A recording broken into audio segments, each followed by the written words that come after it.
Update होगा इन operation से जुड़ा हुआ आपके जरिए दर्शकों तक पहुंचाएंगे। आगे बढ़ते हुए अगली बड़ी खबर, आईसिस आतंकी रिजवान ने बड़ा खुलासा किया है। वो बताता है कि भारत में एक बड़ा ब्लास्ट करना था। आईएसआई के इशारे पर भारत में टेरर फैलाने की जो साजिश है, इसका खुलासा एक बार फिर से हो गया है। 15 अगस्त से ठीक पहले कई आईसिस एजेंट ऐसे हैं जो कि एक्टिव नजर आ रहे हैं और इन्हीं में से एक रिजवान जो कि पकड़ा गया और उसने बड़े खुलासे किए हैं। रिजवान के खुलासे के बाद दिल्ली में सिक्योरिटी पहले से कहीं ज्यादा कर दी गई है, बढ़ा दी गई है। यूं भी 15 अगस्त के लिहाज से दिल्ली में ये व्यवस्था और ज़्यादा पहले से कड़ी की गई है। ख़ासतौर से 15 अगस्त का ये वक्त और जिस तरीके से जम्मू कश्मीर से भी आपने खबरें जानी जहां पर आतंकी रह रहकर ये साजिश कर रहे हैं, अब आईसिस आतंकी रिजवान ने कर दिया है ये बड़ा खुलासा। जावेद हुसैन मेरे साथ जुड़ गए हैं इंडिया न्यूज़ संवाददाता ज़्यादा अपडेट के साथ। जावेद, रिजवान के अकॉर्डिंग एक बड़ा ब्लास्ट होना था, ये बड़ा ब्लास्ट किस हिस्से में होना था, क्या ये मालूम हुआ? और रिजवान अगर ये खुलासा कर रहा है तो इसके और भी तो साथी होंगे, आप किस तरीके से उन तक पहुंचने की और उन्हें ट्रैक करने की कोशिश और कैसे सेफ्टी सिक्योरिटी के इंतजाम, अपडेट दीजिए। जी देखिए, देश की केंद्रीय जांच एजेंसी और दिल्ली पुलिस पूरी तरीके से अलर्ट हो गई रिजवान के खुलासे के बाद से कि रिजवान के कई ऐसे हैंडलर्स हैं जो दिल्ली और एनसीआर में पूरी तरीके से एक्टिव है। यानी कि रिजवान जब तक फरार था उसने कई दिल्ली और एनसीआर के वैसे यूथ जो कि जिनको उसने रेडिकलाइज किया था, वो पूरी तरीके से उनको जिहादी जो स्पीच के साथ उन्हें पूरी तरीके से आईएसआईएस मॉड्यूल में शामिल कर चुका है। साथ ही रिजवान ने यह भी बताया है, अपने पूछताछ में उसके खुलासा हुआ है कि वो हिंदुस्तान में एक बड़ा ब्लास्ट करना चाहता था, मतलब एक बड़े टेरर मॉड्यूल को अंजाम देना चाहता था और इसके लिए उससे पहले पाकिस्तान जाना था। यानी कि पाकिस्तान में जो फरकतुल्ला गौरी जिससे लगातार चैट ऐप के जरिए जो है रिजवान वो लगातार संपर्क में था और वहां के डायरेक्शन से। इसमें सबसे बड़ी बात है कि ये सामने भी आया है कि आईएसआईएस के को ही जो है वो आईएसआईएस मॉड्यूल को चला रहा है, क्योंकि फरकतुल्ला गौरी जो कि अक्षरधाम गुजरात के अक्षरधाम ब्लास्ट का मास्टरमाइंड था, उसके बाद वो पाकिस्तान में इस वक्त बैठा हुआ है और वो आईएसआईएस का हैंडलर है और आईएसआईएस हैंडलर इस वक्त आईएसआईएस को कहीं ना कहीं ऑपरेट कर रहा है। तो इसमें एक बहुत बड़ा कनेक्शन सामने आया है और जिस तरीके से रिजवान की गिरफ्तारी हुई है और वो देश की केंद्रीय जांच एजेंसी एनआईए का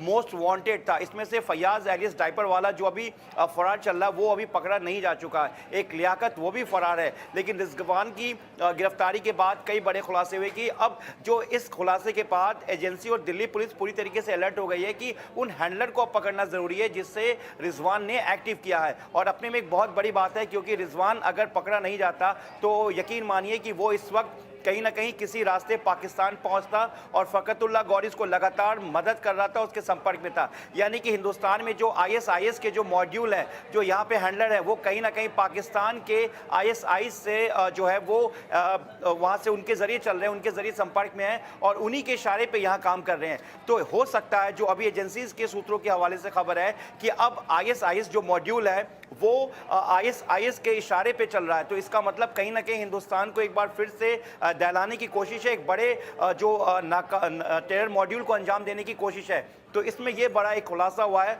और सूत्र अब जो एजेंसीज हैं, देश की जो खुफिया एजेंसीज के अलावा दूसरे एजेंसीज हैं, जांच एजेंसीज हैं, दिल्ली पुलिस टेरर यूनिट है, वो अब वैसे हैंडलर को आइडेंटिफाई करने के लिए डिवाइस और जो बाकी जो डिजिटल डॉक्यूमेंट्स मिले हैं रिजवान के पास से, उसको अब जांच करने में जुटी हुई, जिससे कि तमाम जो एक ग्रुप बना हुआ था जिहादी स्पीच के जरिए उन लड़कों को रेडिकलाइज किया जाता था।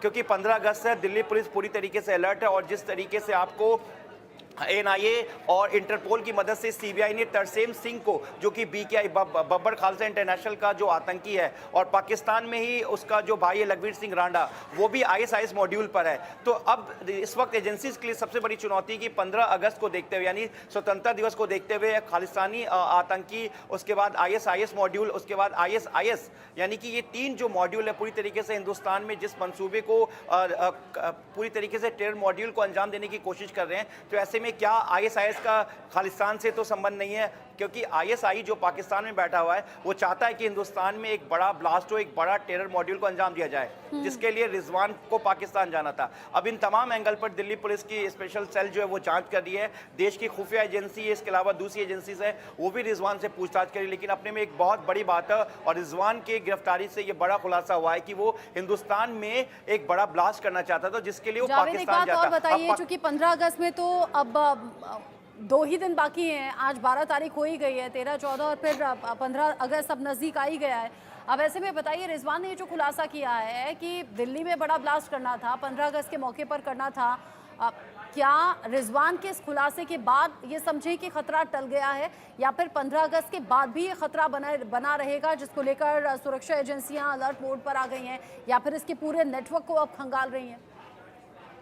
जी देखिए, जो टेरर यूनिट जो सेल है वो पूरी तरीके से इस तरीके के टेरर मॉड्यूल पे नज़र बनाई हुई है। और रही स्वतंत्रता दिवस की बात, तो दिल्ली पुलिस और देश की तमाम जो एजेंसीज हैं वो पूरी तरीके से तैयार है। लाल किले के पास जहाँ पे प्रधानमंत्री नरेंद्र मोदी तिरंगा फहराएंगे, उसके 5 से 6 किलोमीटर दूर का जो पूरा जो एरिया है उसको पूरी तरीके से नो फ्लाइंग जोन में बदल दिया गया है। कोई भी सिविलियंस वहाँ पर एंट्री नहीं कर सकता है।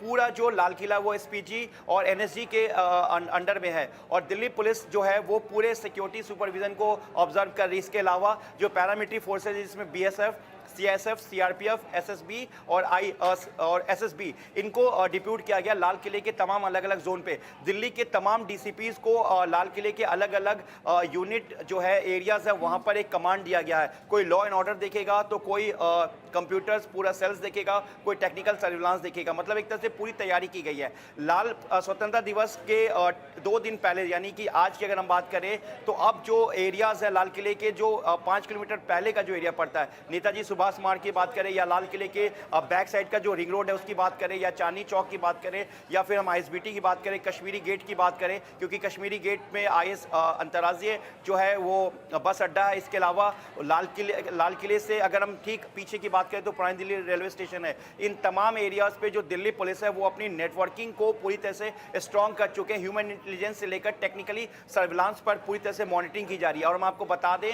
कि तकरीबन 1000 से ज़्यादा फेस ऐप रिकॉग्नाइज कैमरा लगाए गए, जिससे कि कोई अगर डाउट है या संदिग्ध है तो उसको रिकॉग्नाइज किया जा सके और तुरंत एक्शन लिया जा सके। हम आपको ये भी बता दें कि लाल किले के सामने जो मीना बाजार है, जामा मस्जिद का इलाका है, वहाँ पे तमाम वो बिल्डिंग्स जहाँ से लाल किला सीधा दिखाई देता है, या वहाँ से कोई भी इजी हम किसी तरह का कोई भी टेरर मॉड्यूल या किसी तरह की गतिविधि हो सकती है, वहाँ पे तमाम जो स्नाइपर्स को तैनात किया गया और स्पेशल दिल्ली पुलिस की यूनिट को तैनात किया गया है। जो अभी 15 अगस्त को देखते हुए किए गए हैं, लाल किले के आसपास नो फ्लाई जोन घोषित करना या आसपास कई लेयर की सिक्योरिटी बढ़ा देना, ये अभी वक्त की जरूरत है भी। साथ ही साथ रिजवान के पूरे नेटवर्क को खंगालने का काम भी हो रहा है। जावेद हुसैन, बहुत शुक्रिया आपका ये सभी अपडेट्स हमारे दर्शकों तक पहुंचाने